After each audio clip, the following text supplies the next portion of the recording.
All right, Chris, am I wrong here when I read this addendum from Sondland and all I see is that he had no firsthand knowledge of such a quid pro quo and he merely assumed it, and not only did he draw his own conclusion in that way, assuming it, he then passed it on to the Ukrainians, passed on his presumption to the Ukrainians.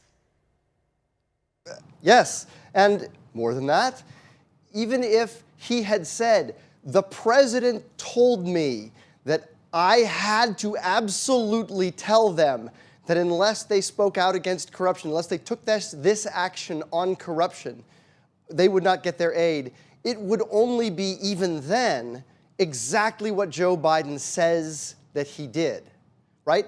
If the quid pro quo is just, hey, you guys need to fight corruption, then it is the quid pro quo that has been government policy from the United States towards Ukraine for years in Democratic and Republican administrations. They are going to need more than this. Right. So the other interesting part, besides the Democrats' very misleading headlines, the Democrats and the mainstream media, but, you know, conflated the same.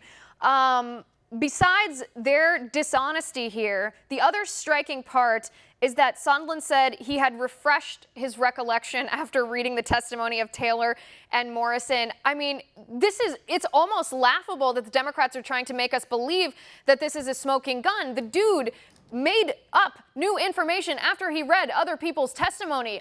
It's hard to believe Congress even will accept this.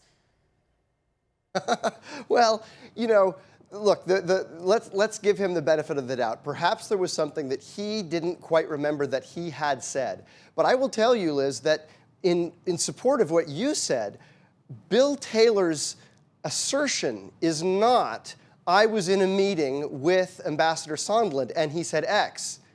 His assertion is, I heard from someone else that Sondland was in a meeting and said X. So it's not only do we have somebody who is refreshing his memory on one hand, on the other hand, we only have hearsay. You know, at some point, this kind of starts to sound silly. It sounds like the worst game of telephone on the face of the earth. It's everyone who thinks that someone told them something else. They exaggerate it before they pass it on to someone else. It's, you know, Johnny doesn't want to play cards. That comes out, Johnny died in a car wreck. I mean, the whole thing, nobody has firsthand information of anything. No one has proof of any quid pro quo. They're just all this circular firing squad. It's crazy to watch.